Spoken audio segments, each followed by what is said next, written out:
Do you think that we can take care of America first if we're still involved in all of these foreign entanglements? First of all, I have to say, in a bizarre way, I salute Trump for not reading directly off the Washington playbook. I don't think anybody has given him the script that Washington has for presidential candidates. So he's said things that are completely taboo in the Washington Beltway. He questions whether we should continue supporting NATO, whether we should continue to guarantee that we will defend South Korea and Japan forever under any circumstances, whether it's really a good idea to keep sticking our finger into Putin's eye. So good for him. Unfortunately, he's too imperfect a vessel, and his anti-interventionism is not reliable, and it's not undergirded by any kind of a rational doctrine. So I don't take it as very encouraging. Nonetheless, I do think that it reflects a common sense that it seems to be at odds with much of our foreign policy. It should be obvious to a person who is not a lifelong Washington foreign policy expert, for example, that in Syria, our number one goal should be to defeat ISIS. And what we should be doing to everybody who's fighting there is to say, if you want to help defeat ISIS, you're on our side. If not, we're against you. This is the only thing we want to do. We are not getting involved in overthrowing regimes or doing anything else.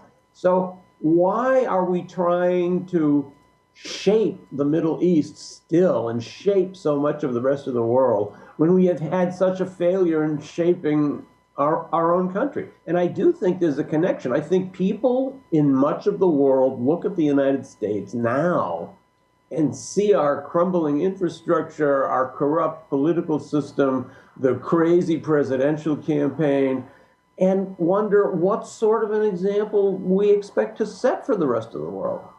People say those things all the time, and you are exactly right. And I would take it even another step further. When we bust into these various countries like a bull in the china shop and we're going to set things right or what have you, it's like, listen, we were not invited there.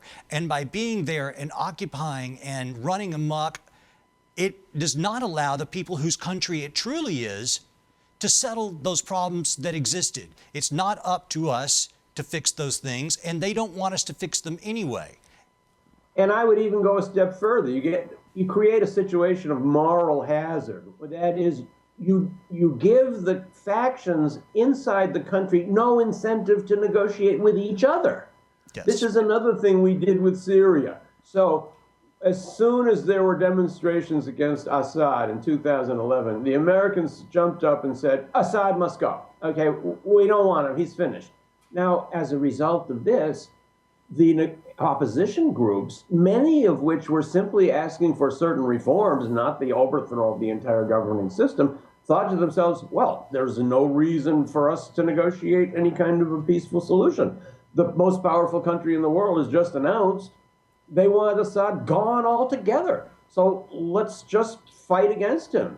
We took away the incentive for them to negotiate. That's the same thing we've done in Eastern Europe with the small countries that are right on Russia's border. They have no incentive to try to reach some accommodation with Russia because we are right behind them. But ultimately, the time has to come when they've got to stand up on their own feet. You could easily argue that Western Europe needed the support of the United States during the Soviet era. But the Soviet era is long gone. And now Europe needs its own security alliance, if it thinks it needs one, that it designs and it supports and it finances. Nonetheless, these institutions that we build are based so strongly on the idea that the United States has to be there. We can't imagine that the world could function or that any country could resolve its own internal problems without our help. But actually, the opposite is true. As long as we are there, there's no incentive for local groups to resolve their own problems. And that, I think, is at the core of much of the upheaval that you're still seeing throughout the greater Middle East.